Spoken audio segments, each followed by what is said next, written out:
Muy buenas tardes, compañeras y compañeros. Vamos a iniciar esta capacitación de hoy día, 1 de mayo 2021. Yo sé que es un día muy complicado, difícil para todos nosotros, pero creo que, como siempre hemos dicho, que la capacitación y la preparación de los dirigentes sindicales es importante, y por eso es que nosotros nos hemos permitido continuar con las capacitaciones, a pesar que hoy día es un día muy especial para los trabajadores y trabajadoras de todo el Perú y del mundo. En esta oportunidad vamos a tocar un tema que de repente a muchos eh, no lo habíamos previsto, pero que eh, gracias al expositor que va a hacer eh, la ponencia, el doctor Adolfo Ciudad Neumann, este tema creemos que debemos los dirigentes sindicales y trabajadores conocer qué plan laboral para el nuevo gobierno, qué plan laboral para el nuevo gobierno tenemos nosotros los trabajadores que plantearle o sugerirle o hacerle llegar nuestras propuestas, porque estamos escuchando y hoy día ha sido un debate chota y no han tocado ni siquiera un pelo referente a los derechos de los trabajadores. Solamente han hablado de la pandemia, han hablado de la corrupción, seguridad, economía, trabajo, sí, pero dijeron que iban a impulsar a los informales y que iban a comprarles la deuda, pero no dijeron que si se va a respetar los derechos que tenemos ganados los trabajadores hasta en estos momentos. Como ustedes entenderán, compañeros, este es un tema que a todos nos interesa y a todos como trabajadores debemos y tenemos la gran responsabilidad, los que somos dirigentes sindicales, de poder darles a ustedes los conocimientos y pautas para que puedan cumplir su función como dirigentes a la institución que representan. Y estoy seguro que cuando más capacitados estemos los trabajadores, mejores logros vamos a obtener, mejores beneficios. Vamos a hacer respetar nuestros derechos con un salario digno, con un salario decente y con buenas condiciones de trabajo. Hoy, 1 de mayo, es un día de reflexión para mí y estoy seguro que para muchos de nosotros, porque esto data desde 1886, cuando un grupo de sindicalistas norteamericanos hicieron la primera huelga, iniciándose la primera huelga un 1 de mayo. Entonces, estos sindicalistas trabajaban más de 12, 14, 16, 18 horas diarias. Y ante estos abusos de los dueños de las empresas, sobre todo las textiles, porque en ese tiempo habían fábricas textiles, lucharon y exigían trabajar 8 horas, pero los empresarios hacían oídos sordos porque se creían dueños de las personas que laboraban allí y que no teníamos derecho a reclamar. Ante esta situación, estos compañeros lucharon, muchos de ellos fueron ahorcados, 5 de ellos, y como no hicieron caso, los empresarios y la policía comenzaron a disparar a la gente y mataron a muchos trabajadores. Y eso hizo que otros trabajadores de otros estados se unieran a esta lucha por la defensa de las 8 horas, logrando con ello tener más de 50,000 huelgas en ese estado y más de 400,000 trabajadores parados. Ante esta situación, el gobierno de los Estados Unidos de aquel entonces, el señor presidente Andrew Johnson, promulgó la ley que establecía la jornada de las 8 horas al día. Pero el sector empresarial se negaron en primer momento a acatar esta ley. Los trabajadores hicieron huelga y siguieron haciendo huelga hasta que por fin lograron que los empresarios entendieran que la lucha de los trabajadores de aquellas épocas lograran por primera vez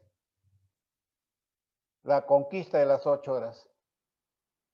Y ya en 1889 en Francia se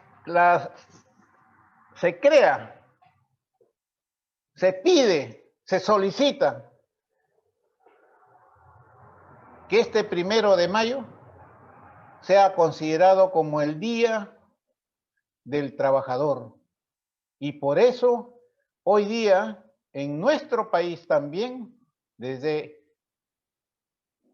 1908, 1919, que también se declaró la huelga con los textiles en unión con los universitarios,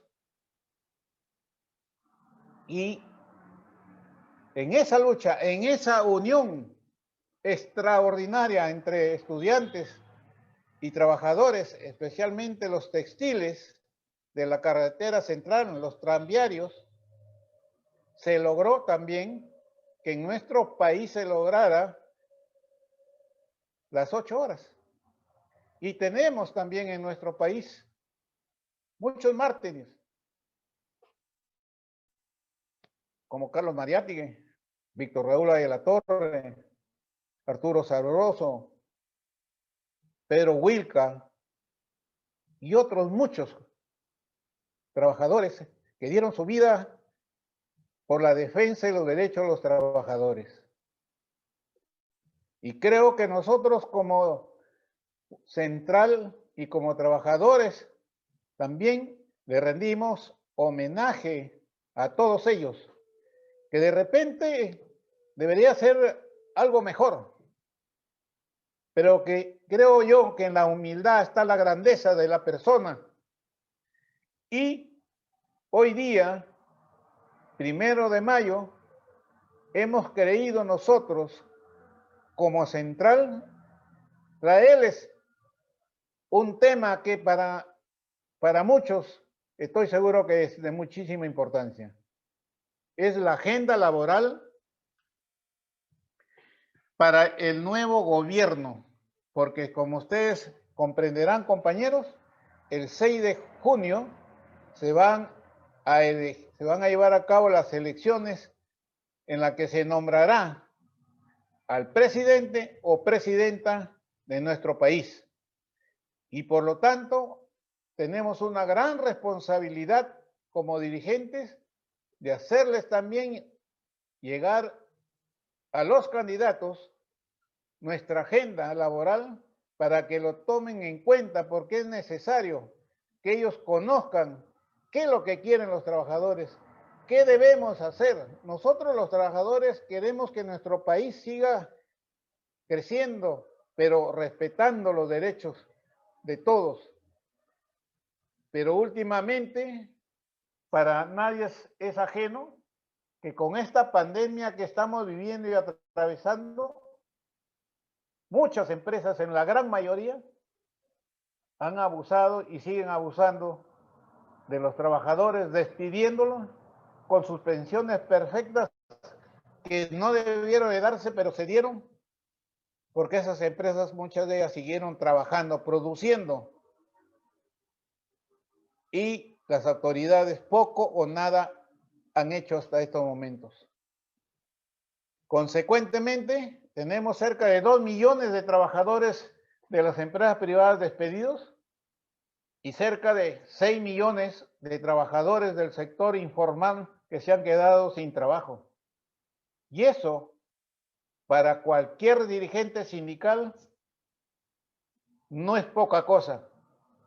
Creo que nos debe llamar a la reflexión, nos debe llamar a sentarnos, a buscar soluciones, propuestas, y estoy seguro que nuestro expositor de hoy día, que es el doctor Adolfo Ciudad, un gran profesional que ya está presente, él es especialista laboral, ha sido también un trabajador en la OIT, en derechos laborales, siempre estuvo apoyando a las organizaciones sindicales.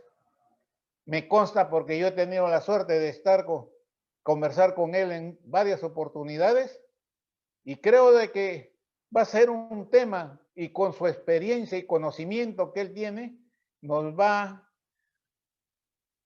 a ilustrar, estoy seguro, porque no solamente ha trabajado en la OIT, es también catedrático en la Universidad Católica. También estuvo en el Consejo Nacional de Trabajo, me acuerdo. O sea que es un profesional a carta cabal, es un profesional que conoce la materia y sobre todo es una persona muy seria, muy respetada y muy querida por los trabajadores en el Perú y en otros países también. Dicho esto, yo lo dejo al compañero secretario general, Flavio Mozo, para que inaugure y dé por iniciado esta presente capacitación. Flavio. Gracias, compañero Teodoro. En primer término, saludar la presencia del doctor Adolfo Ciudad, que también tengo el gusto de conocerlo, desde el Consejo Nacional de Trabajo del año 2021, cuando se instala el Consejo Nacional de Trabajo. Agradecer también a la presencia del doctor, amigo, compañero Oscar Muro, por siempre preocuparse en estos temas de capacitación a los trabajadores. Pero quería aprovechar, ya lo dicho por Teodoro, en lo referente, lo que significa hoy día, rendir un homenaje en este día especial a dos compañeros. Y en el nombre de esos compañeros, a todos los compañeros que durante todos estos tiempos han luchado por la conquista de los derechos que tenemos, que de una u otra forma muchos nos han dejado, especialmente en esta pandemia. Me refiero al compañero José Pingo Bayona, secretario general de la Federación de Petróleos del Perú, que el COVID lo llevó un compañero que lo conocemos todo su vida en el movimiento sindical. Igualmente al compañero Romeo Zapata Cienfuegos, del sindicato de Del Norte, secretario general tanto tiempo y dirigente de la CTP. Igual José Pingo ha sido dirigente de la CTP.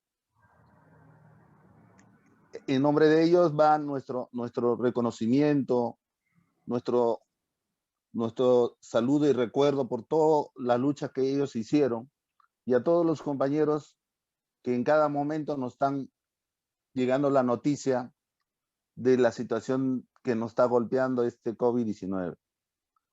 Creo de que, como ha dicho Teodoro, es un momento de reflexión. Quizás esta situación que ya data de 16 meses que estamos con emergencia sanitaria, en donde aparte del problema sanitario, los gobiernos de turno, porque hay que hablar, porque sí, en un solo periodo hemos tenido 4 presidentes, creo, y nos han golpeado tanto, y nuestro primer poder del Estado no ha tenido siquiera la deferencia de poder revisar si los decretos de urgencia, los decretos supremos que ha sacado los distintos gobiernos en este periodo están sujetos dentro de los marcos constitucionales o del cumplimiento de los convenios internacionales, especialmente el convenio 87-98 de la OIT.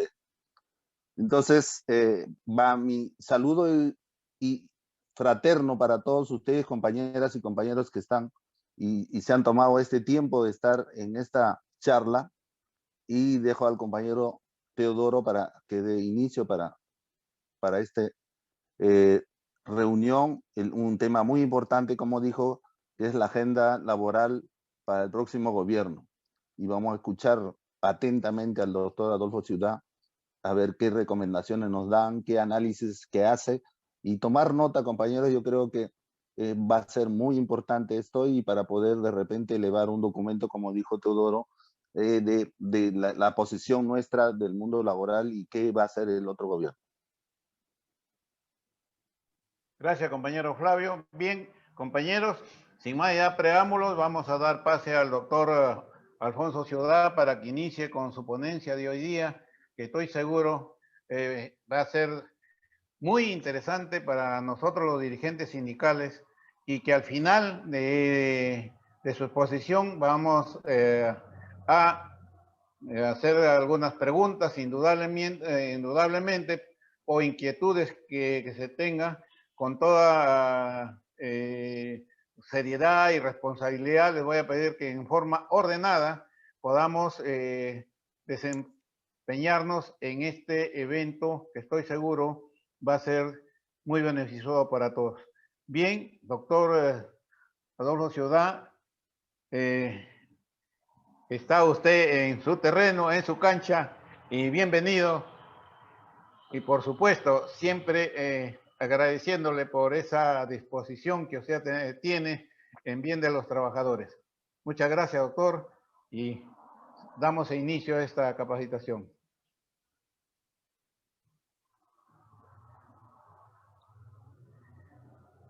¿Está apagado su audio, doctor?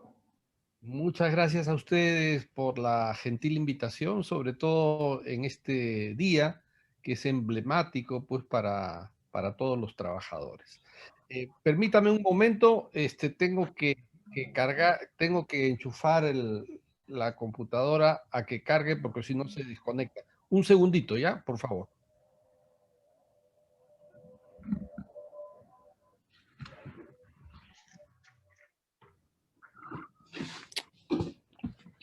Hola Teo, buenas tardes. Hola, Lothar, ¿cómo estás? Señor Flavio, buenas tardes, ¿cómo están todos? Buenas tardes, Feliz día a todos. Igualmente para todos, feliz día. Lothar, un abrazo a la distancia y un feliz día de trabajo para todos los trabajadores del Perú y del mundo. Gracias, compañero. Aprovechar que esta capacitación se está transmitiendo por Facebook de la Confederación, y se va a colgar en la página web de la Confederación. Si aquellos compañeros que no van a tener o por alguna razón no han podido ingresar, la vamos a colgar en la página web de la Confederación.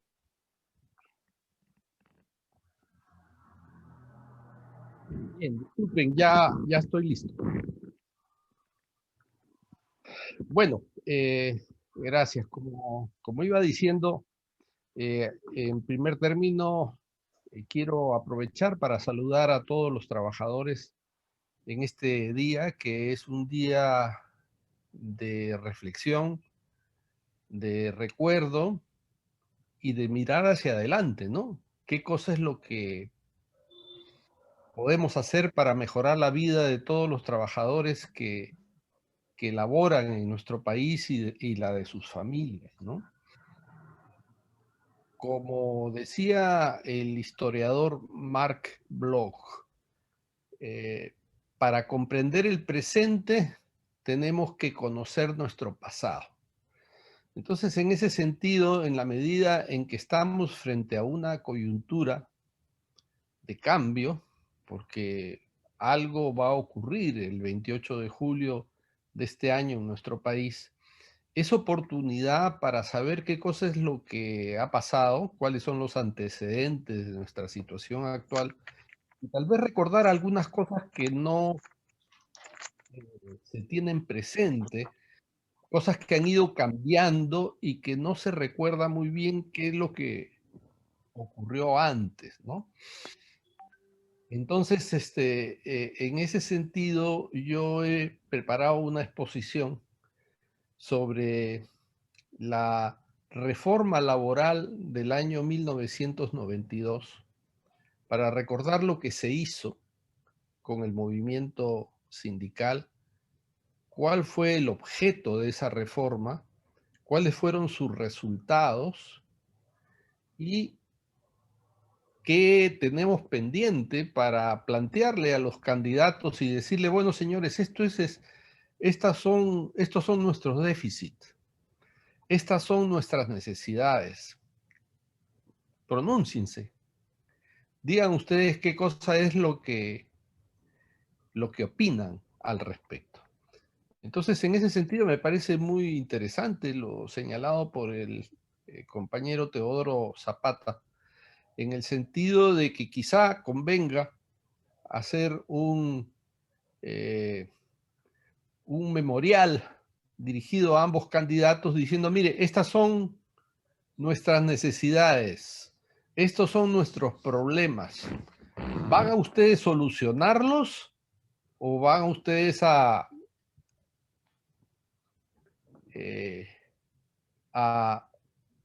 hacer que estos problemas se ahonden? Entonces, en ese sentido, yo he preparado una breve presentación que le pediría, por favor, me la permitan compartir. Ok, ya estamos compartiendo, para que me puedan seguir más fácilmente, ¿no? Entonces, esto es lo que he preparado. La agenda laboral para el nuevo gobierno. Y a su vez he dividido esta exposición en dos partes.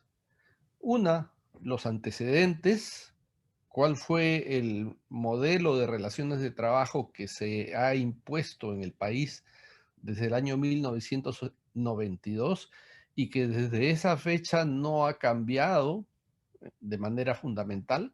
Sí hubo un cambio importante en el año 2001, cuando fue presidente de la Comisión de Trabajo el compañero Luis Negreiros, criado, a quien tuve el honor de acompañar como asesor principal de la Comisión de Trabajo. Ahí hicimos algunos cambios significativos, ¿no? Modificamos la Ley de Relaciones Colectivas de Trabajo, sacamos la ley sobre reposición de trabajadores despedidos por ceses colectivos, se modificaron normas sobre jornada de trabajo, sobre descanso, etcétera, una serie de normas. Pero otras no se modificaron, no había las condiciones políticas como para poder hacerlo, pero algo se modificó. Sin embargo, pues tenemos todavía un modelo de relaciones de trabajo antidemocrático y totalmente favorable para el empleador. Entonces, en ese sentido, yo quiero referirme en primer lugar al modelo laboral fujimorista que se entabló a partir de la reforma laboral del año 1992, que se ha ido corrigiendo en parte, pero que requerimos de una modificación mayor. Entonces, esta reforma laboral de 1992, en síntesis, podemos decir que otorgó mayor poder contractual al empleador, en el sentido de que el empleador podía hacer lo que quería dentro de la empresa. Y se restringió el ejercicio de los derechos colectivos, como sindicalización, la negociación colectiva y la huelga, con el objeto justamente de dejar que el empleador sea prácticamente un rey dentro de la empresa y que los trabajadores no puedan ejercer sus derechos democráticos.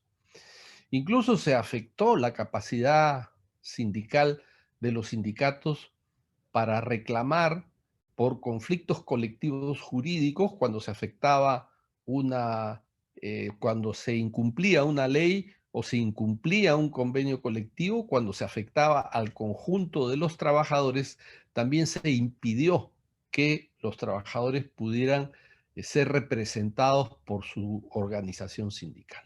Esto lo vamos a ver un poco más adelante. Pero en primer lugar, el gran cambio, uno de los grandes cambios que se dio fue que se pasó de un sistema de despidos causado, donde el trabajador tenía estabilidad laboral y solamente podía ser despedido por una causa justa, por una falta grave cometida por él. Entonces se pasó de un sistema de despidos causado a un sistema de despido libre. El decreto legislativo 728 del año 1992, que se dictó por el gobierno sin la existencia de un congreso, porque se dictó después del golpe, es decir, se emitió un decreto sin diálogo, sin concertación, sin discusión. De la noche a la mañana apareció publicado y este sistema implicó cambiar el sistema de despido causado por un sistema de despido libre. En segundo lugar, se estableció que el trabajador tenía solo derecho a una indemnización de una remuneración y media mensual con un tope de 12. Y en consecuencia se eliminó la reposición en el trabajo, porque ya el trabajador despedido sin causa no podía demandar su reposición, sino que lo que podía hacer en el mejor de los casos era demandar para que le den la indemnización que no le dieron. Esto ocasionó una ola de despidos encubierto bajo aparentes renuncias voluntarias, porque el trabajador era convocado por la empresa para que firme su renuncia voluntaria y que si no, la empresa le imputaba una falta y tenía que litigar durante 4, 5, 6 años solamente para que le den la indemnización porque estaba eliminada la reposición en el trabajo. Entonces, solo después de un largo juicio él podría obtener una indemnización. Entonces, de esta forma, los trabajadores con contrato a tiempo indefinido fueron siendo reemplazados por trabajadores contratados por intermediarios, por trabajadores contratados a plazo fijo, que o no podían afiliarse al sindicato o bajo el temor de tener un contrato temporal no se afiliaban al sindicato. Entonces con esto se sustituyó a trabajadores sindicalizables que se hubieran podido sindicalizar por trabajadores no sindicalizables. De otra parte, se introdujo la intermediación laboral. Y el artículo 12 de la Ley de Relaciones Colectivas de Trabajo de esa época, y hasta ahora está establecido así, señaló que para ser miembro de un sindicato se requiere ser trabajador de la empresa. Entonces lo que hacía la empresa era, como vimos, ir eliminando a los trabajadores a través de renuncias voluntarias o pagándoles la indemnización, los echaba de la empresa y los reemplazaba por trabajadores de empresas contratistas, subcontratistas, tercerizadoras, intermediación laboral, que se constituían varias empresas dentro de la empresa principal y esto impedía la sindicalización.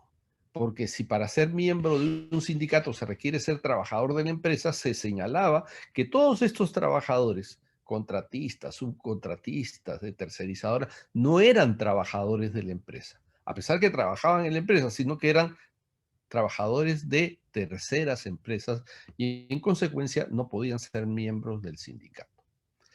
Entonces, si el modelo sindical por empresa es un modelo que atomiza la organización sindical, con esta situación se llegó al extremo, porque dentro de la propia empresa se dividía a los trabajadores para que eviten ser parte del sindicato.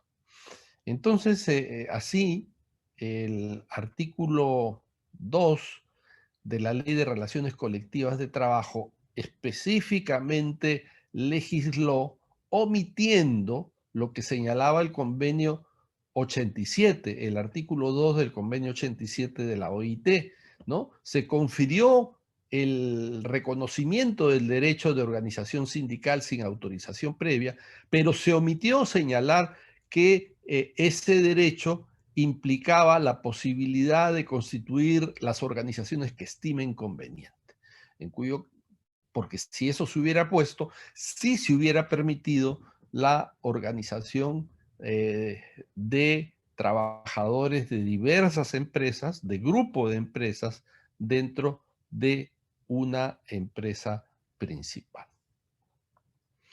De otra parte, también se introdujo el trabajo a tiempo parcial, que eran una plaza, se dividía en dos y en lugar de tener a un solo trabajador se tenía a dos. Uno en la mañana, otro en la tarde. Y eso implicaba que los trabajadores a tiempo parcial, con jornada inferior a 4 horas, se contrataba a un trabajador por 3 horas 59 minutos, no tenía 4 horas y en consecuencia no era considerado como trabajador dependiente protegido por la legislación laboral.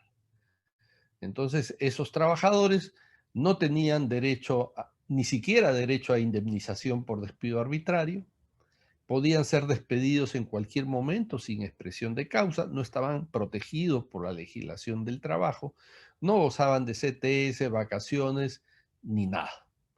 Y no estaban impedidos de sindicalizarse, pero obviamente era muy difícil que lo hicieran en la medida en que estos trabajadores no tenían ninguna estabilidad en el trabajo, eran trabajadores absolutamente precarios.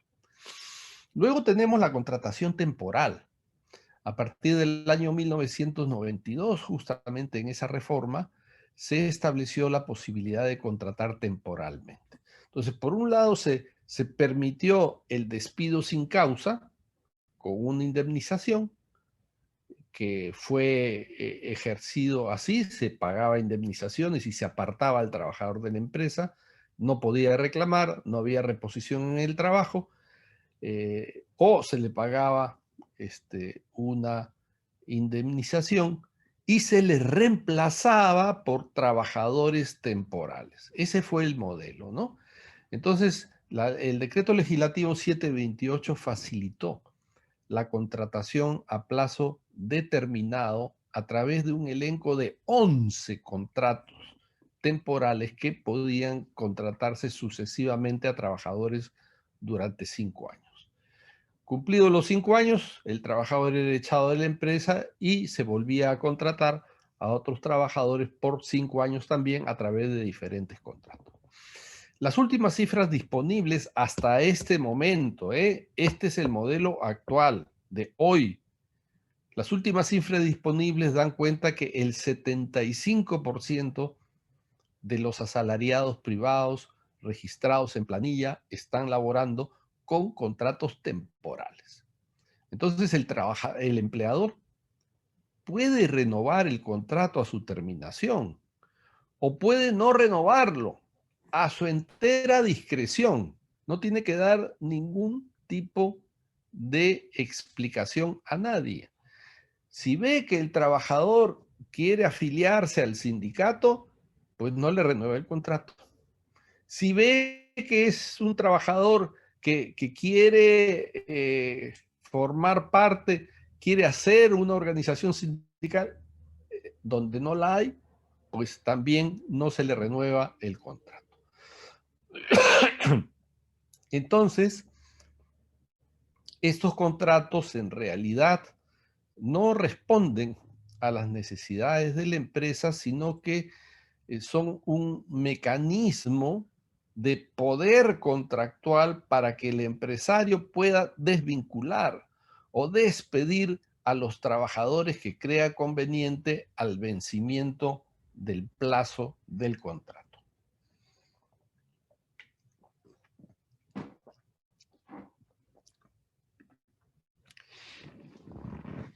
Fíjense ustedes, esta fue la evolución. Esto ya es en 1998, pero en 1992 los que eran contratados a plazo fijo eran apenas 18%, 18. Ya en 1998 fueron el 46%. Entonces, mientras subían los trabajadores con contrato a plazo fijo, hasta hoy 74.1%. No, ahora son 75, en el 2013 eran 74, ahora son 75%. Entonces, mientras subieron los contratos a plazo fijo, disminuyeron los contratos a tiempo indefinido. Ese fue el sistema para doblegar, mantener dominados a los trabajadores sin que puedan hacer ningún tipo de reclamación. A su vez, hubo una política totalmente, todo esto era parte de una política antisindical, ¿no? El objetivo principal era destruir los sindicatos, que el trabajador no esté organizado, de manera que el empleador pueda hacer lo que le dé la gana dentro del centro de trabajo sin escuchar la voz de los trabajadores, sin atender sus necesidades que podría plantear a través de una negociación colectiva. Entonces, por esto fue que el artículo 20 de la Ley de Relaciones Colectivas de Trabajo estableció la cancelación del registro por parte de la autoridad administrativa de trabajo, señalándose que era por pérdida de los requisitos exigidos para su constitución o subsistencia. En otras palabras, lo que se quería era que el sindicato baje del número mínimo de 20 trabajadores y en este caso entonces se permitía que la autoridad administrativa de trabajo cancele el registro, lo que implicaba que el sindicato, por supuesto, al perder su registro, perdía su personería gremial, perdía su condición de representante ante el conjunto de los trabajadores, perdía también la posibilidad de negociar colectivamente y de esta manera entonces el trabajador se iba haciendo más barato. Entonces, esto también determinó una campaña de compra de renuncias al sindicato para que éste pierda su número mínimo y así desaparecerlo. Entonces, en esa época se hizo una campaña de cancelación de registros. Habían años que habían más cancelaciones de registro que autorizaciones de nuevas organizaciones sindicales. Sobre esto tengo una gráfica que ilustra la disminución de organizaciones sindicales. Aquí vemos que en el año 90 había prácticamente 22% de afiliación sindical en el sector privado. Pues todas estas medidas determinaron que en el año 99 la tasa de sindicalización fuera del 2.7%. Entonces, fíjense ustedes, se cometió prácticamente un genocidio sindical. Todo esto con el beneplácito del gobernante de turno, ¿no? Toda esta década fue nefasta para los trabajadores del sector privado y además que no se pudieron recuperar hasta la fecha. Ahora tenemos apenas 5% de sindicalización versus 22% que antes teníamos, ¿no? Y esto fue por lo que acabo de decir. Pero además se establecieron otras medidas para debilitar la organización sindical de aquellos pocos que quedaron, ¿no? Si bien la sindicalización bajó del 22 al 2,9%, prácticamente 3%, para esos trabajadores que tenían todavía organización sindical, se les fueron encima estableciendo una serie de medidas para terminar de eliminarlos. Si no se pudo, fue por la gran capacidad de resistencia que tienen los trabajadores, pero como ustedes ven, se limitó al máximo el ejercicio de este derecho, que es un derecho democrático, es un derecho constitucional, es un derecho que está establecido en los convenios internacionales de trabajo. Entonces, a nivel de convenios colectivos,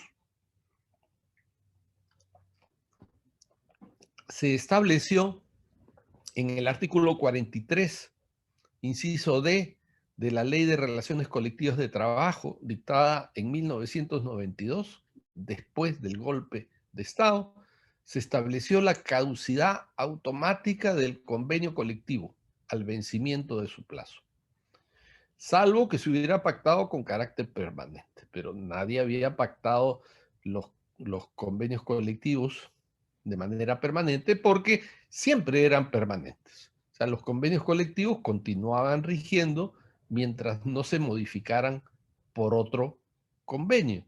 Pero en el 92 se estableció que duraran solo por el tiempo de vigencia.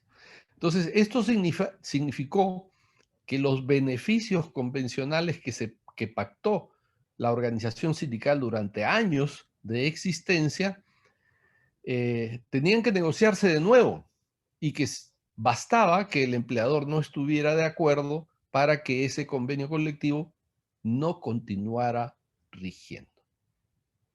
Esto conllevó a una pérdida considerable de beneficios convencionales porque la cuarta disposición transitoria de la Ley de Relaciones Colectivas de Trabajo impuso la obligación de renegociar toda la normativa convencional vigente al año 92. O sea, se tenía que volver a negociar, borrón y cuenta nueva. Volvemos a negociar todo junto, a pesar que eran convenios colectivos que estaban pactados en forma indefinida y a pesar que los convenios colectivos tenían fuerza de ley. Pero se hizo eso porque era pues una dictadura que en el ámbito político que tuvo su correlato en una dictadura que se estableció dentro de las relaciones de trabajo del sector privado y del sector público. El Comité de Libertad Sindical de la OIT, ante este tipo de legislación, emitió varias observaciones. Entre una de ellas, referido a este tema, señaló que a juicio del comité, cuando una legislación obliga a las partes a negociar los convenios colectivos vigentes, es contraria a los principios de la negociación colectiva. Entonces, esto de la caducidad era una barbaridad que se arregló en el año 2001, en la oportunidad que estuve yo con Negreiros en la Comisión de Trabajo del Congreso de la República. Ahí se modificó la Ley de Relaciones Colectivas de Trabajo. También se estableció la eliminación de la negociación colectiva por rama, porque el artículo 46 impuso demasiadas exigencias para poder establecer una negociación colectiva por rama de actividad, porque se señaló que era indispensable que la organización sindical o las organizaciones sindicales representen a la mayoría absoluta de los trabajadores de un gremio o rama de actividad y que además comprenda a la mayoría absoluta de las empresas correspondientes dentro del ámbito local, regional o nacional. Y además se estableció que el nivel de la negociación colectiva, si quería hacerse una negociación colectiva de nivel nacional, de nivel de rama de actividad, tenía que contar con el acuerdo de la empresa, de las empresas. Y si no había acuerdo, entonces el convenio colectivo sería de nivel empresarial. Entonces, toda la negociación colectiva por rama desapareció. ¿Recuerdan ustedes la famosa Federación de Empleados Bancarios? Pues la desaparecieron. Desaparecieron toda esa negociación colectiva por rama de actividad, que era una negociación colectiva potente y que otorgó a los trabajadores de la banca condiciones económicas razonables durante su existencia. Entonces, el Comité de Libertad Sindical estableció que estas limitaciones hacían muy difícil la negociación colectiva por rama de actividad y se solicitó que se modifique la legislación. Entonces, con esta disposición que obligó a las organizaciones sindicales a la revisión de los convenios, fue que al revisarse y los empleadores al negarse de negociar por rama de actividad o negarse de ratificarse, se desaparecieron los convenios colectivos por rama de actividad. Y así desapareció la normativa convencional de la Federación de Empleados Bancarios, de trabajadores de puertos, de trabajadores marítimos, etc. También con esta legislación el Ministerio de Trabajo dejó de resolver los convenios colectivos que estaban en trámite, ¿no? Ustedes saben, había pues la resolución por parte del Ministerio de Trabajo obligatoria. El Ministerio de Trabajo era un árbitro obligatorio que solucionaba todos los pliegos de reclamos que no se resolvían, y esto se eliminó también. Se eliminó la participación del Ministerio de Trabajo. Entonces, si el sindicato no optaba por la huelga y decidía someter la negociación colectiva a arbitraje, necesitaba el acuerdo del empleador para la suscripción del compromiso arbitral. En consecuencia, las negociaciones colectivas iniciadas, si no quería el empleador llegar a un convenio, no pasaba nada, el conflicto quedaba abierto, porque el Ministerio de Trabajo ya no participaba emitiendo resoluciones, solucionando la negociación, sino que los trabajadores, sino que tenía que someterse a un arbitraje. Y la empresa señalaba, la ley exigía que la empresa firme el compromiso arbitral. Entonces la empresa decía, no, yo no firmo ningún compromiso arbitral, y en consecuencia la negociación quedaba abierta y no se lograba convenio alguno, con el agravante que el convenio anterior caducaba. Es decir, era un sistema a través del cual los sindicatos siempre perdían. Y con ello desaparecían los beneficios convencionales. De otra parte, se establecieron demasiados requisitos para poder realizar una huelga. Pero además los trabajadores estaban debilitados, porque antes era un solo sindicato que tenía la representación de todos los trabajadores. Los trabajadores estaban unidos, pero en la medida en que se establecieron empresas contratistas, subcontratistas, tercerizadores, habían varias empresas dentro de la empresa principal, y en consecuencia los trabajadores estaban desunidos. Y además fueron siendo despedidos o con renuncias encubiertas, se fueron sacando a los trabajadores y reemplazándose por trabajadores temporales. Entonces, los trabajadores tenían muy pocas posibilidades para realizar una huelga en la medida en que no había unidad de acción, que se habían atomizado a los trabajadores dentro de la empresa. Entonces, además de eso, se pusieron demasiados requisitos para la huelga. Todas las huelgas, todos los plazos de huelga eran declarados improcedentes y todas las huelgas que podían realizarse eran declaradas ilegales.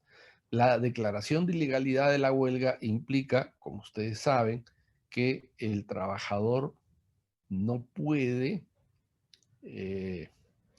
no, no puede seguir realizando la huelga, sino que tiene que reintegrarse al centro de trabajo porque de lo contrario se le despide por falta grave de inasistencias injustificadas. Esta situación todavía continúa hasta este momento, cosa que también tendría que arreglar el nuevo gobierno. Entonces fue así que la tasa de sindicalización bajó, pero además también bajaron los pliegos de reclamos presentados y los convenios colectivos. Si ustedes aprecian, mire, vea, en el año 1988 teníamos prácticamente 2.500 convenios colectivos. ¿Ustedes saben cuántos convenios colectivos se han aprobado el año pasado? Pues menos de 200. Es decir, no tenemos ni siquiera el 10% de los convenios colectivos que antes se llevaban adelante. Y esto que el tamaño de la economía es muy diferente de los años 80 a el 2020, ¿no? Hay mucho más actividad económica, hay muchas más empresas, pero hay mucho menos convenios colectivos y mucho menos organizaciones sindicales. Adicionalmente, la solución de los conflictos jurídicos a cargo de la Autoridad Administrativa de Trabajo desde 1954 se realizó hasta 1991, fecha en la cual se desactivó el fuero administrativo de 1992, ¿no? Para los dirigentes antiguos, saben que antes los conflictos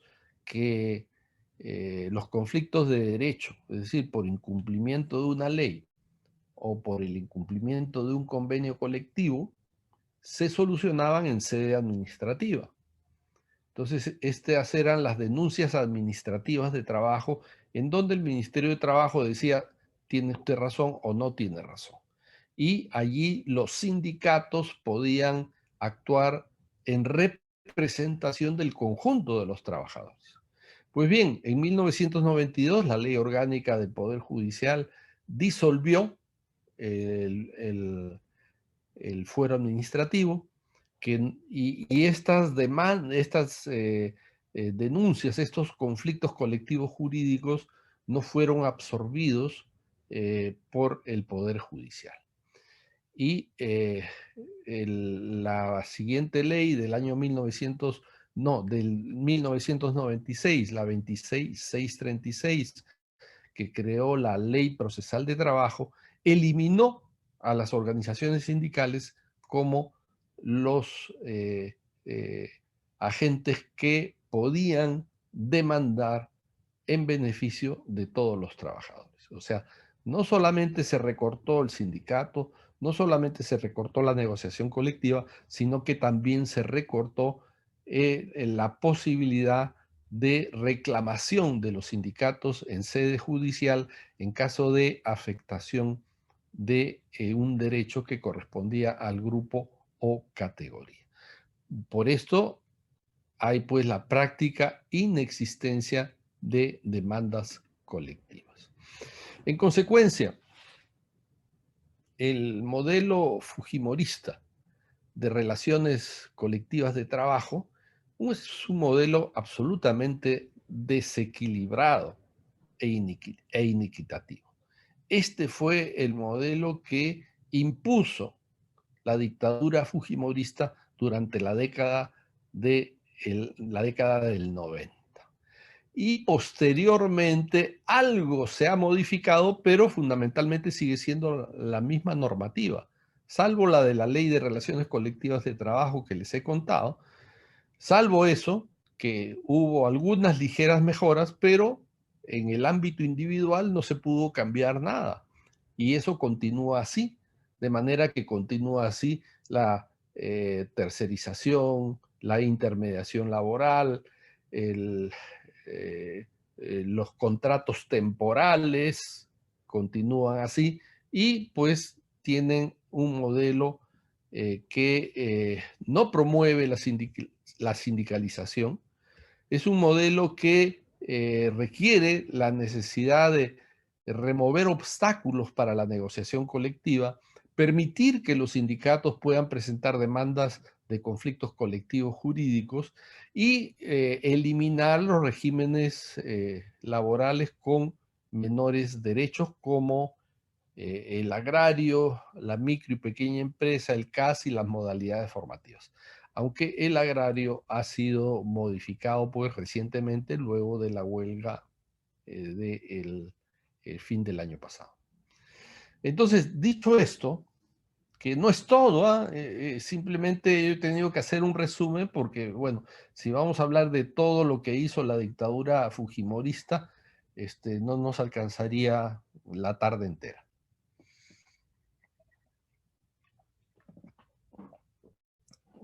Pero en síntesis fue eso. Ahora bien, entonces, dicho lo anterior, por eso les decía, para conocer el presente tenemos que conocer el pasado.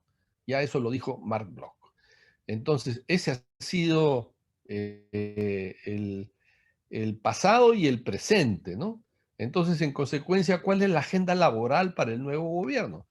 Pues bien, yo creo que a nivel de relaciones individuales de trabajo tenemos la necesidad de regular nuevamente los contratos a plazo fijo, ¿no? Para actividades que sean para actividades estrictamente temporales, no como hoy, que el 75% de los trabajadores están contratados a plazo fijo, lo que inhibe a los trabajadores de poder ejercer sus derechos sindicales. Hay que derogar los regímenes especiales como el de exportación no tradicional, que permite la contratación temporal permanente hace 4 décadas y hasta ahora lo tenemos así. También hay que limitar el régimen laboral especial de las micro y pequeñas empresas a menos de 20 trabajadores, ¿no? Pero ahora se puede llegar hasta más de 100 trabajadores con ese régimen especial. Hay que proteger también en forma eficaz a los trabajadores del acoso moral y del acoso sexual en el trabajo. Hay que eliminar normas que faciliten la contratación de trabajadores sin disminución de sus derechos, así como la implementación de medidas especiales de formación profesional. También hay que derogar el artículo 34 del Decreto Legislativo 728, que todavía continúa facultando el despido libre a pesar de la jurisprudencia del Tribunal Constitucional, que en 1992 cambió el sistema de despido libre, ¿no? Entonces, el despido libre estuvo vigente desde el año 92 hasta el año 2002, en que el Tribunal Constitucional no ningún gobierno, sino el Tribunal Constitucional, y después no ha sido modificado esto por ningún gobierno. Entonces hay pues la necesidad de derogar este artículo 34.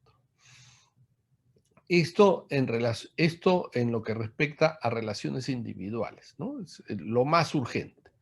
En cuanto a relaciones colectivas de trabajo, habría que establecer una política de fomento de la sindicalización, reduciendo el requisito para formar sindicatos de empresa, posibilitando que los trabajadores que están contratados a plazo fijo pasen a un contrato a tiempo indeterminado, como se ha hecho ahora recientemente para el sector público con el régimen CAS. Habría que establecer pues la vigencia irrestricta del derecho a la negociación colectiva y su necesidad de que sea fomentada la negociación colectiva, fortalecer la negociación colectiva por ramas de actividad, como recientemente se ha hecho para el régimen de los trabajadores agrarios, donde ellos han tenido medidas que promueven la sindicalización eh, fundamentalmente por rama de actividad, y se dan una serie de facilidades, pero esto lo han logrado los trabajadores agrarios por su movilización, ¿no? Luego, fortalecer el sistema de registro sindical y eliminar los criterios restrictivos sobre la procedencia del derecho de huelga y la ilegalidad de las mismas, ¿no? Así como establecer válidamente las distintas modalidades de huelga en la Ley de Relaciones Colectivas de Trabajo, que actualmente todavía continúan eh, restringidas, ¿no? Solamente se admite la huelga con abandono del centro de trabajo. También a nivel de relaciones colectivas de trabajo, habría pues que elevar a norma legal el mecanismo de revisión de la remuneración mínima vital, que ya fue aprobado por el Consejo Nacional de Trabajo en el año 2007, pero ese acuerdo no se elevó nunca a norma legal. Después, promulgar el reglamento de la Ley de Relaciones Colectivas de Trabajo, promulgar un nuevo reglamento de la Ley de Tercerización, porque el actual reglamento relaja y flexibiliza los criterios establecidos por la ley, encontrándose en contradicción con esa norma legal. Puede ratificar el convenio 150 sobre administración del trabajo, el 153 sobre la duración del trabajo y periodos de descanso en el transporte por carreteras, y el convenio 154 sobre negociación colectiva y el 135 sobre representantes de los trabajadores. Así como también el fortalecimiento del Consejo Nacional de Trabajo.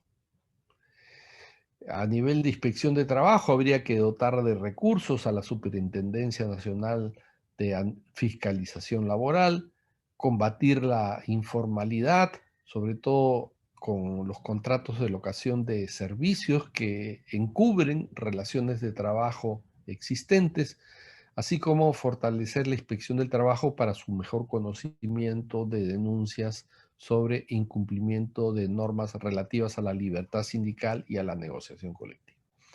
Además, en general, hay que revisar todo el sistema de inspección de trabajo, porque primero toma mucho tiempo, tal como está ahora establecido a través de las sucesivas modificaciones que se han hecho, y de otro lado también se restringe la capacidad de la inspección del trabajo, con la posibilidad de que toda sanción, toda resolución de la inspección puede ser impugnada por procedimiento contencioso administrativo ante el Poder Judicial que se toma 5 años por lo menos para resolver. Después, a nivel de compromisos internacionales, el nuevo gobierno tendría que obligarse a poner en conformidad a la legislación nacional respecto de las observaciones de la Comisión de Expertos y del Comité de Libertad Sindical. Bueno, y la ratificación del protocolo 29 ya salió. Después, completar la agenda de lucha contra el trabajo forzoso, el trabajo infantil, crear una comisión de género en el Consejo Nacional de Trabajo y establecer el 7 de octubre como Día Nacional del Trabajo Decente. A nivel de la promoción del empleo, hay un gran reto, que es el reto de impulsar una efectiva política nacional de formación profesional y crear un solo programa de capacitación laboral que amplíe significativamente su actual cobertura. A la gente hay que enseñarle a trabajar, y para eso no debemos pues mandarla a que se capacite en en institutos privados que solo buscan el lucro y la ganancia, sino que el Estado, a través, ustedes se acuerdan del SENATI, ¿no? Que era un servicio de capacitación en trabajo industrial, pues crear cientos y miles de SENATIs a nivel de todo el territorio nacional. También fortalecer al Ministerio de Trabajo en lo que respecta al empleo y a la formación profesional, así como también al estudio de los problemas económicos laborales.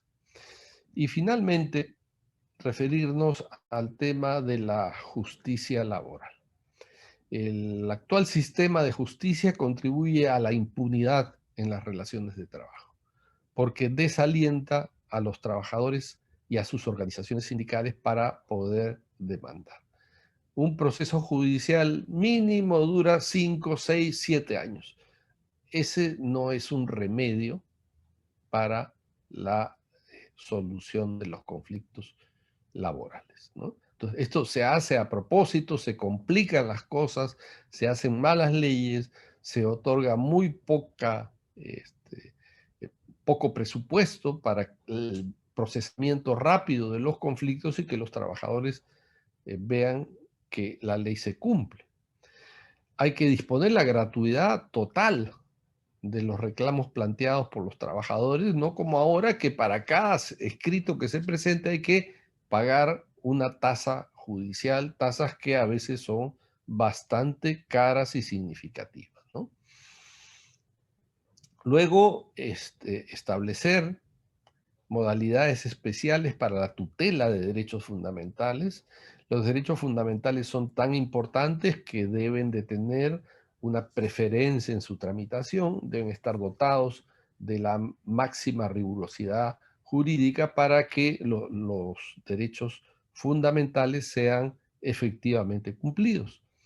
Así como instituir modalidades especiales para las acciones colectivas que puedan permitir a las organizaciones sindicales actuar en defensa de los intereses generales del grupo genérico de trabajadores, ¿no? Que puedan accionar en defensa de toda la categoría, no como ahora que uno presenta una demanda por un colectivo y el Poder Judicial declara su improcedencia y dispone que se presenten demandas individuales por cada uno de los trabajadores. Entonces, ¿para qué cosa está creado el sindicato? De otro lado, hay que modernizar el procedimiento laboral estableciendo el denominado proceso monitorio, que es un procedimiento especialmente abreviado que se encuentra a medio camino entre el proceso de ejecución y el proceso de conocimiento, que permite al juez laboral dictar inmediatamente una resolución que ordena el pago cuando ve que es claro la situación demandada por el trabajador. Hay que eliminar también la doble audiencia en los procesos ordinarios, porque esta doble audiencia lo único que hace es demorar un año más el procedimiento, cuando podría concentrarse en una sola audiencia de conciliación y de juicio. Luego, establecer un nuevo sistema de revisión judicial para que no sea necesario que la mayoría de los casos llegue a la Corte Suprema, porque la Corte Suprema se demora de 2 a 4 años para calificar el recurso de casación. O sea, se presenta el recurso, se demoran 4 años para decir si procede o no procede. Hay también que establecer un sistema público de defensa laboral gratuita para los trabajadores de escasos recursos. A nivel de seguridad social y de seguridad y salud en el trabajo, pues hay que establecer una política nacional de ampliación de la seguridad social. Hay que conformar también un sistema de seguridad social que recoja las observaciones efectuadas por la Comisión de Expertos relativas a financiamiento solidario, cobertura universal, protección integral y gestión gratuita, y fortalecer la seguridad y salud de los trabajadores. A nivel de pensiones también se debe hacer una reforma integral del sistema de pensiones para que las AFPs privadas no continúen lucrando y los trabajadores sigan teniendo pensiones miserables. En consecuencia, yo creo de que está a la orden del día ver aspectos normativos e institucionales como la aprobación de una nueva ley, de una ley general de trabajo o de un código de trabajo. No es posible que el Perú sea el país más atrasado de la región a ese respecto, ¿no? Es el único país prácticamente que no tiene una ley general o un código de trabajo. Chile tiene código de trabajo. Argentina tiene una ley general de trabajo. Ecuador tiene código de trabajo. Colombia tiene código de trabajo. Brasil también tiene una ley del contrato de trabajo que tiene más o menos la formulación de una ley general de trabajo. Y así todos los países de América Latina tienen un código de trabajo. El Perú es el único que no tiene una legislación ordenada. Entonces hay que eliminar los CAS. Ya se ha avanzado en esta ley, que esperemos no sea observada ni cuestionada ante el Tribunal Constitucional por el Ejecutivo, y comprometerse al cumplimiento de esta ley que implica la desaparición de los CAS en un periodo que es demasiado amplio, ¿no? De 5 años, pero bueno, así ha salido la ley. Hay que fomentar la negociación colectiva en la administración pública a través de una ley sobre la materia. El 22 de abril de este año, del 22 de abril de este año, sí, hace una semana, se ha aprobado una ley en el Congreso, todavía no sale publicada. Esperemos que no haya dificultades y que salga, porque esa ley ya aprobada sí va a favorecer la existencia de una negociación colectiva en el sector público. Y la participación de las sindicales en el acuerdo nacional o en un consejo económico-social que se cree a través de una reforma especial. En consecuencia, ven ustedes que hay que ir en una doble vertiente, ¿no? Hay que modificar la legislación, pero a su vez sería conveniente que se modifique también la constitución política, sea una asamblea constituyente, para incorporar dentro de la Constitución normas que vayan en la dirección que acabamos de indicar. Entonces, eso es lo que yo quería decirles rápidamente sobre esta materia, ¿no? Bien, muchísimas gracias, doctor Adolfo Ciudad, por la exposición. Nos ha dado una cátedra de lo que se trata de una agenda laboral para el próximo presidente, y que los trabajadores tenemos que tratar de unir criterios para que esta agenda, si lo podemos elaborar, sería magnífico, con el apoyo de profesionales, por supuesto, y que nos ha dado verdaderamente luces para poder nosotros también pensar y hacer partícipe de ello. Dicho esto, en nombre de la central y mío propio, por supuesto, le agradecemos por la exposición, que ha sido muy ilustradora, muy consistente, y sobre todo con cosas que son posibles de lograrlos en la medida que nosotros los trabajadores tomemos conciencia de ello y nos organicemos para poder lograrlo, y que verdaderamente se haga justicia. Bien, compañeros, si los participantes que están en este momento quieren hacer alguna pregunta, pueden hacerlo de una vez, porque el doctor ya está esperando. Bien, compañeros, tienen ustedes la palabra. ¿Quiénes, van a hacer uso de la palabra? Y de una vez les vamos a agradecer.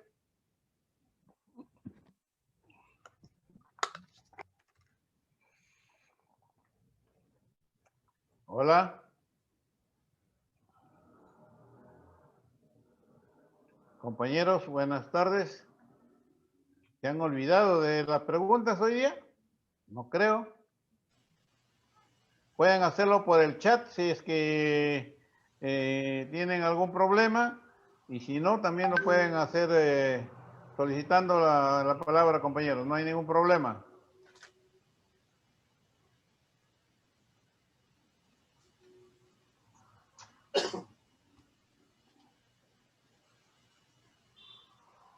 Teodoro, una consulta al doctor. Adelante, por favor. Doctor Adolfo, buenas tardes. Hola, Oscar Muro. Buenas tardes, Oscar. ¿Qué tal? ¿Cómo ¿Cómo estamos? estás? Mira, hoy día, unos días atrás he visto que Sunafil ha emitido una información que este año se ha hecho 3.000, se ha puesto más de 3.500 multas a algunas empresas. ¿Tú crees que estas 3.500 multas han sido pagadas o solamente son de nombre? Porque si hubiesen sido pagadas, yo creo que no habría tantos problemas como hay en las empresas contra los trabajadores, ¿no? Claro, ¿Cuál es tu claro. opinión en ese sentido? Bueno, y mi opinión es que en principio lo que debemos buscar más que multas es que la empresa cumpla con la legislación. Entonces, lo que yo veo es que la Inspección del Trabajo impone multas, pero después se olvida de hacer cumplir la legislación. El Exacto. el principal objetivo de la Inspección del Trabajo es que las empresas cumplan con la ley, pero la Inspección del Trabajo multa y se olvida de lo principal, que es el cumplimiento de la ley. Y de otro lado, estas multas después pueden ser impugnadas ante el Poder Judicial a través del proceso contencioso administrativo que demora no menos de 5 años. Entonces ahí, pues cualquier multa que le impongan, basta que yo haga un papel, contrato un abogado para que presente apelaciones dentro del procedimiento administrativo y después recurra ante el Poder Judicial. Entonces, de esta manera, la efectividad de la inspección del trabajo pues queda totalmente reducida, ¿no? Y la capacidad del Estado de supervisar el cumplimiento de la legislación queda absolutamente neutralizada, ¿no? Gracias, doctor. Doctor, una pregunta.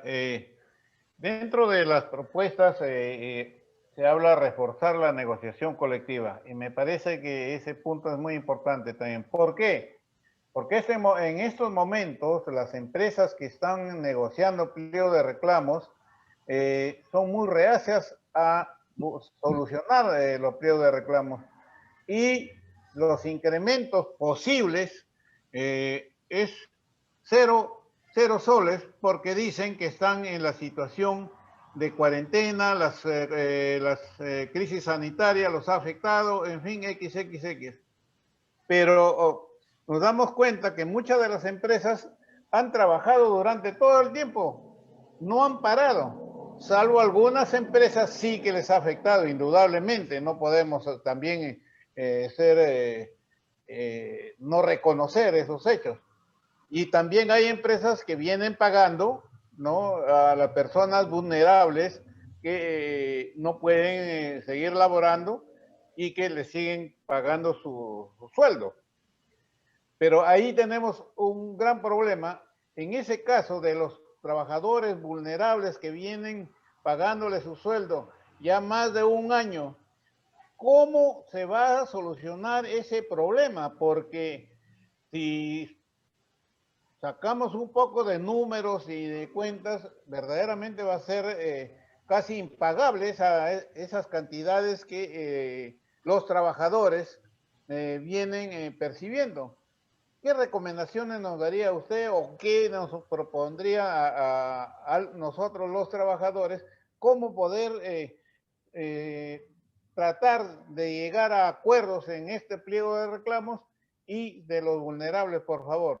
Si nos podría dar algunas luces al respecto. De repente usted tiene, dentro de toda su experiencia y carrera como profesional, alguna, si no es solución, pero por lo menos alguna alternativa.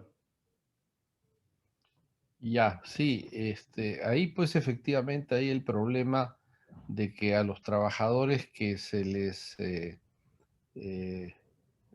da que tienen licencia con goce de haber, pero compensable, eso significa que los trabajadores se van haciendo de una deuda muy grande. Entonces hay que tener cuidado porque este mecanismo viene siendo utilizado por las empresas con fines antisindicales, porque se envía a trabajadores de suspensión perfecta o se les otorga la licencia remunerada compensable, lo que hace que el trabajador se endeude de una manera increíble y en consecuencia tienen que haber soluciones, ¿no? Porque de esta forma el trabajador ya no va a volver a tener vacaciones, se le van a descontar beneficios sociales y entonces se hace que el trabajador pague el 100% de la crisis económica, cuando en realidad debería haber un sistema que se reparta este daño, ¿no? Porque eh, el problema económico ante la pandemia, por la reducción de las actividades empresariales, la está pagando totalmente el trabajador, ¿no? Porque esto nos lleva a que, entre otras cosas que no he mencionado, razón por la cual le agradezco mucho su pregunta, Teodoro, es que hay una absoluta necesidad de contar con un seguro de desempleo. Un seguro que permita a los trabajadores obtener su salario o una parte de este cuando se produce una situación en la que el trabajador pierde su empleo. Pero aquí el trabajador no tiene ningún seguro de esa naturaleza. Lo único que existe es la CTS, pero la CTS ya está consumida, está perforada. Los trabajadores tienen muy pocos fondos en su CTS y en consecuencia se han tenido que comer fondos de pensiones, lo que significa pan para hoy, pero hambre para mañana, porque los fondos de pensiones están previstos para situaciones para enfrentar la vejez, ¿no? Para enfrentar circunstancias en las que el trabajador no puede seguir trabajando. Entonces, respondo su pregunta de dos maneras. Uno, en términos amplios, en términos genéricos, lo que tiene que hacerse es un seguro de desempleo. Un seguro estatal de desempleo. El trabajador pierde su trabajo, pero entonces una institución estatal otorga un subsidio al trabajador para que pueda enfrentar la situación de desempleo. Ahora no hay ninguna protección frente al desempleo. Y en términos ya concretos sobre los trabajadores que tienen licencia remunerada con cargo a compensación, ahí tienen que buscarse acuerdos, ¿no? Acuerdos a través de la negociación colectiva para aquellos que pueden negociar, porque solamente el 5% de los trabajadores pueden negociar.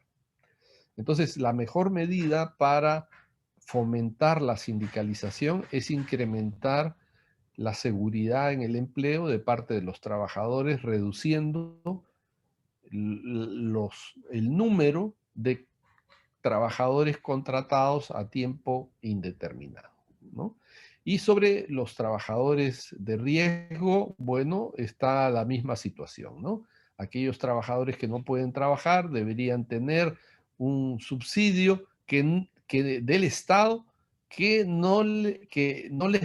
que evite que esos trabajadores sigan endeudándose, porque van a tener pues que devolver remuneraciones en un momento determinado. Entonces, esta es una situación muy complicada que debiera resolverse a través del diálogo y no de la imposición autoritaria.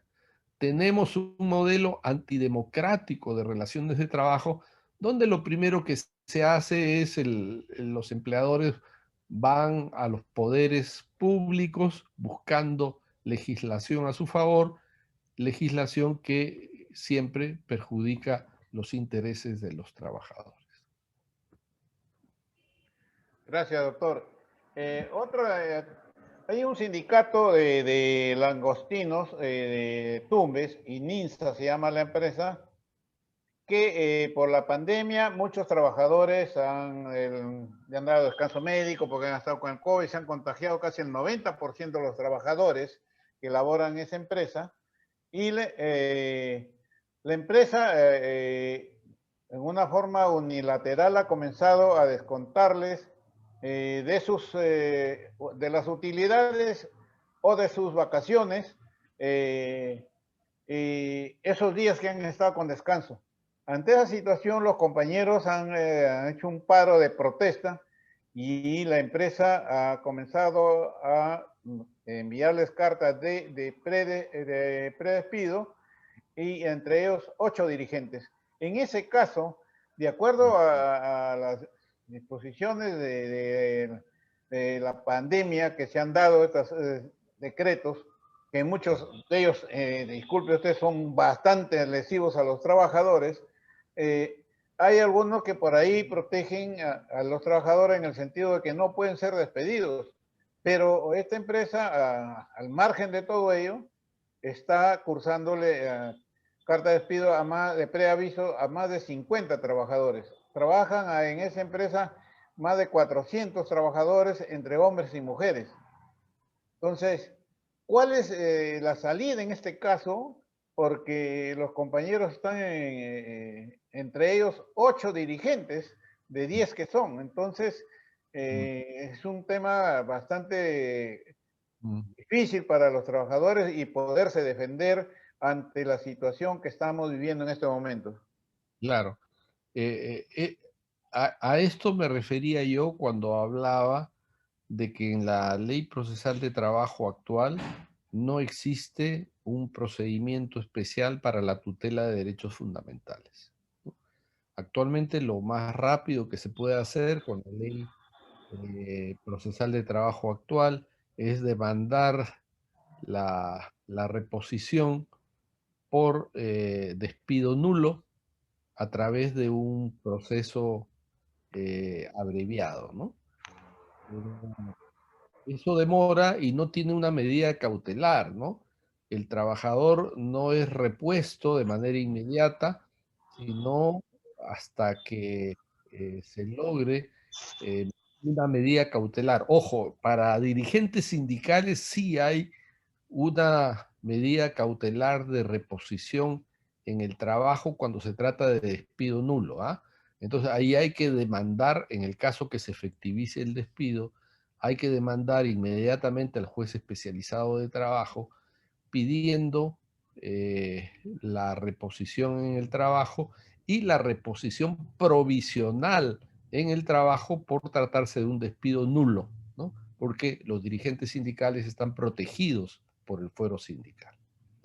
Pero se puede hacer eso en este momento, sin embargo se podría mejorar mucho la legislación haciéndola más clara a través de medidas cautelares que sean generales, ¿ah? No solamente para los trabajadores dirigentes sindicales, sino para el conjunto de trabajadores que fueran despedidos sin justificación. Gracias, doctor. Muchas gracias. Muy amable.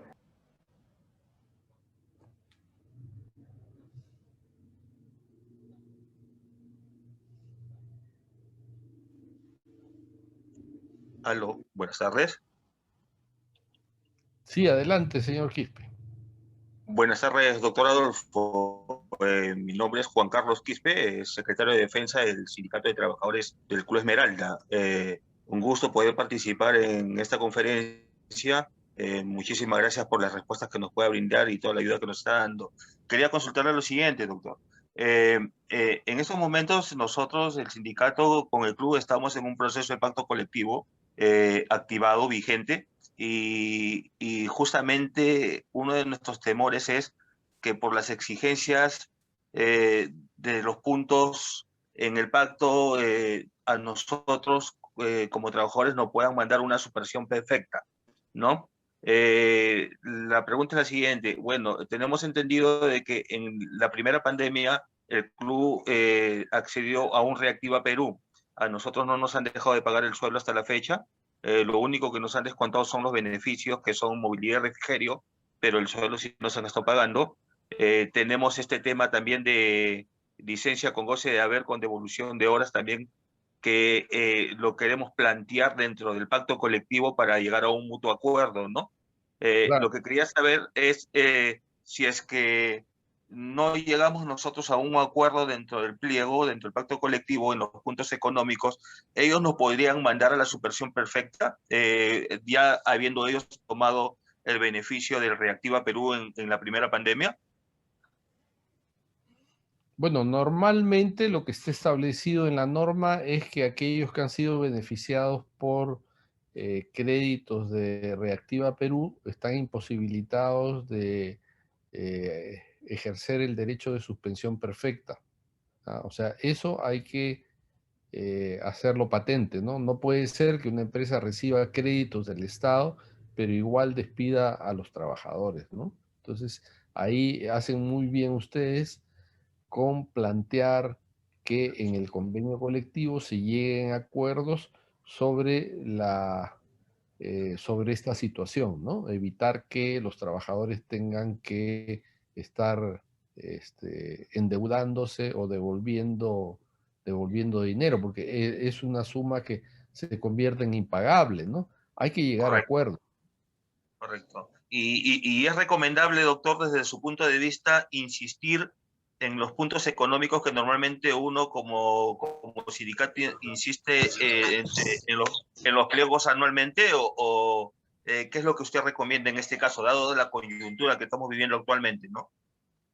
No, bueno, la situación actual hace que los trabajadores tengan que ser también prudentes en sus reclamaciones, ¿no?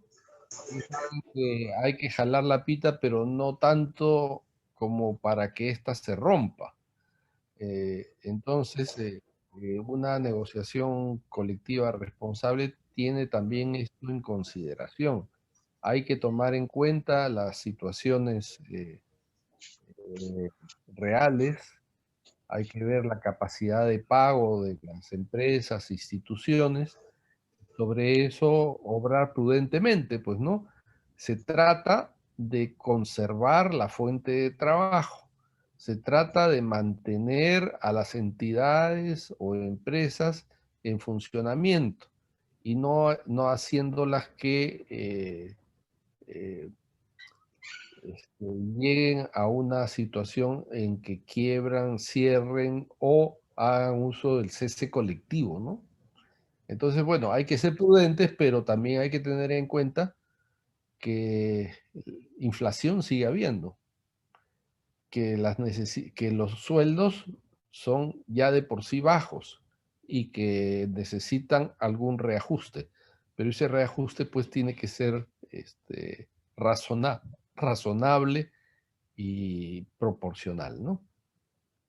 Ok, doctor, muy amable, muchísimas gracias. Doctor, buenas tardes. Holby Torres, secretario general de la Federación. Quisiera hacerle una consulta. Sí, adelante. nosotros tenemos un convenio ya pactado, pero ese convenio se firmó antes de que empiece el tema de la pandemia. Entonces la empresa el año pasado no quiso reconocer el aumento general que ya estaba otorgado, por lo que en bien de tratar de que no se despidan trabajadores o que la empresa vaya a una situación de repente insostenible, la empresa nunca aplicó suspensión perfecta, estamos hablando de Nestlé. Entonces, reajustamos en 70 céntimos los aumentos y ese aumento ha sido general porque lo que pasa es que tenemos, aparte nuestra, tenemos 2 instituciones grandes también en Nestlé y la empresa terminó dándoles como aumento general a las otras 2 instituciones grandes lo mismo que reajustamos nosotros. Pero para este año, la empresa ha ido a un reajuste y ha empezado primero por negociar con las personas que no tienen el convenio colectivo ya pactado, como es nuestro caso. Entonces lo que ha hecho es llevar el tema a una diferencia de por lo menos un 100% menos. O sea, que si el aumento estaba en 4 soles, lo que ha hecho es entregarle a las otras 2 entidades 2 soles.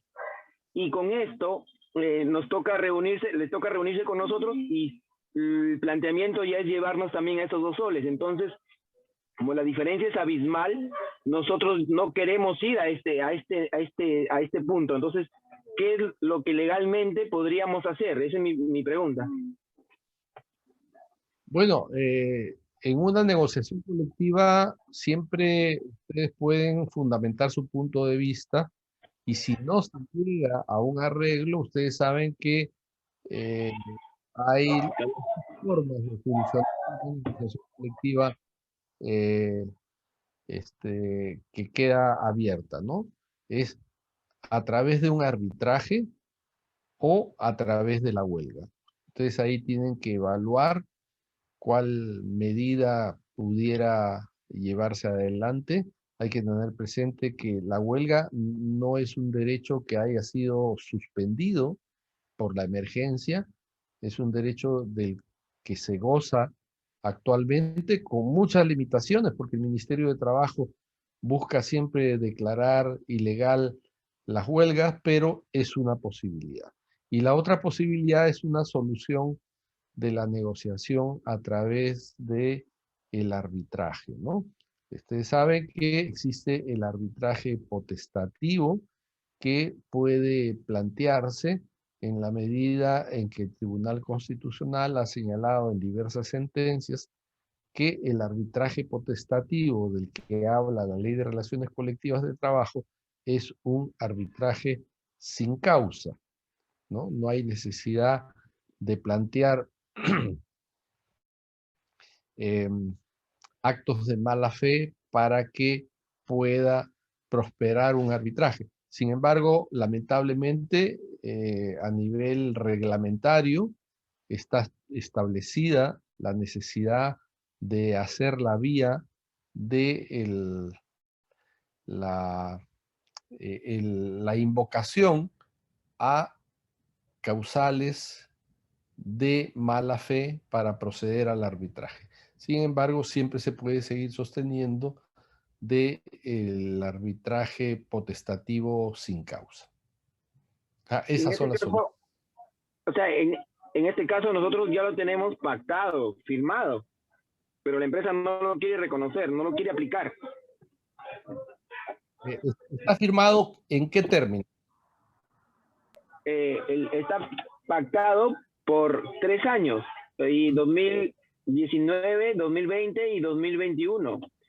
Y el 2019, el 2020 estaba en función a una cláusula de salvaguarda que habla de un aumento de un 5%, ¿no? Pero la cláusula de salvaguarda está en un término de que si la inflación superaba el 3%, nos sentábamos a negociar. Como no ha sucedido, los aumentos deberían ser de manera inmediata, tal cual lo indica el aumento general que dice 5% del sueldo. Pero la empresa no lo quiere aplicar. Por más que está escrito, no lo quiere aplicar. Bueno, pero la empresa está obligada a hacerlo, ¿no? En la medida en que hay un convenio colectivo, tiene que cumplirlo. Los convenios colectivos tienen carácter vinculante, son obligatorios. de acuerdo a lo que señala la propia Constitución. Entonces, la empresa está obligada a hacerlo. Ahora, ustedes también, si es que consideraran que efectivamente la empresa tiene dificultades económicas que hacen imposible el cumplimiento del convenio, siempre se puede conversar sobre algún tipo de acuerdo intermedio que permita a los trabajadores de todas maneras tener algún incremento salarial. Pero lo que está establecido en el convenio ustedes lo pueden demandar a través del Poder Judicial. ¿Ya? O sea, Entonces, este sería el camino. se puede hacer una demanda colectiva ante el Poder Judicial, no demandas individuales, porque eso es todo. Una sola demanda para que, en representación de todos sus afiliados, acuda al Poder Judicial para que el Poder Judicial ordene a la empresa los incrementos que tiene pactados en el convenio. Salvo que ustedes vean que se trata de una situación insostenible y se llegue pues a una solución intermedia. Pero si hay convenio, el convenio tiene que cumplirse. Ok, no, muchas gracias. Muchas gracias, doctor. No. Muy bien, compañero, ¿alguna otra pregunta? Claro, muy buenas tardes. Emerson Mesa le habla también de un premio sindical. Adelante, compañero. ¿Qué tal? Muy buenas tardes. Agradezco la brillante posición y los logros de parte de la Confederación. Muy oportuna. Ya la pregunta es, pues, en el contexto que estamos ahora dirigiéndonos en cuanto a la agenda, ¿no? ¿Qué recomendaciones nos brindaría a nosotros como gremios sindicales a realizar en este contexto, casualmente, para ser participativos? Bueno, la recomendación general es que yo lo que recomendaría es a las centrales sindicales hacer una agenda mínima, urgente, que se le plantee a ambos candidatos y que los candidatos digan si es que van a cumplir esa agenda o no. Y en función de eso, pues los trabajadores decidirán su voto. El problema es que, de acuerdo a lo que les he expuesto, el fujimorismo tiene una mentalidad muy vertical, autoritaria, ¿no? El fujimorismo no cree en el diálogo social, sino en dar todos los poderes al empleador para que el empleador haga lo que quiera dentro del centro de trabajo, haga y deshaga, ¿no? Por esto yo me he referido a situaciones concretas que ha hecho el gobierno de Fujimori y ha establecido este modelo de relaciones de trabajo que es un modelo muy perjudicial para los trabajadores, ¿no? Ahora, ¿querrá cambiarlo eso el fujimorismo? Bueno, háganle, plantéenle ustedes, demándenle que se pronuncien sobre ese asunto, ¿no? Yo creo que lo más importante sería de que las centrales hicieran una agenda laboral que desde su punto de vista está pendiente y que debiera preguntarle a los candidatos de esa agenda qué es lo que ellos se comprometen. Muy puntual la respuesta, maestro. Le agradezco. Feliz tarde. Nada, gracias. Gracias, compañero. ¿Alguna otra pregunta, compañeros? De no ser así, vamos a dar por terminada esta capacitación de hoy día.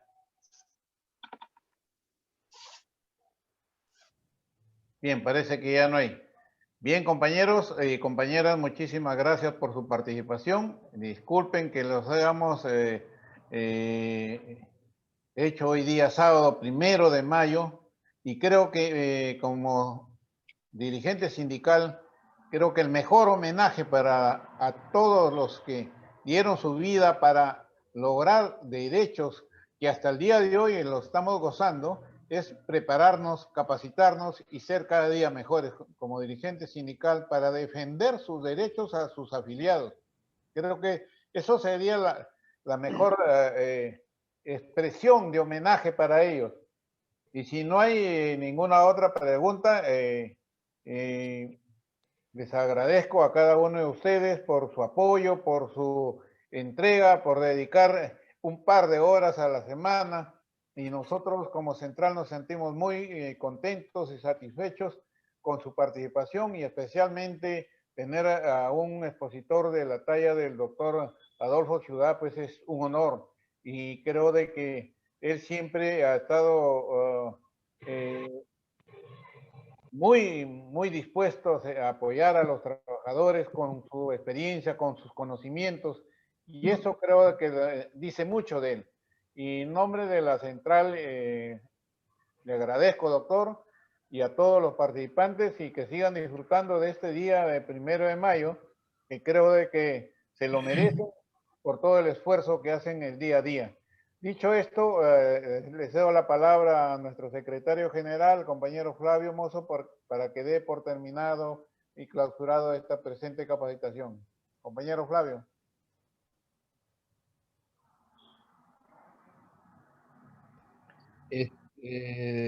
Teodoro, por mi parte agradecerles la invitación y pues desearles el mayor de los éxitos en lo que se nos viene por delante.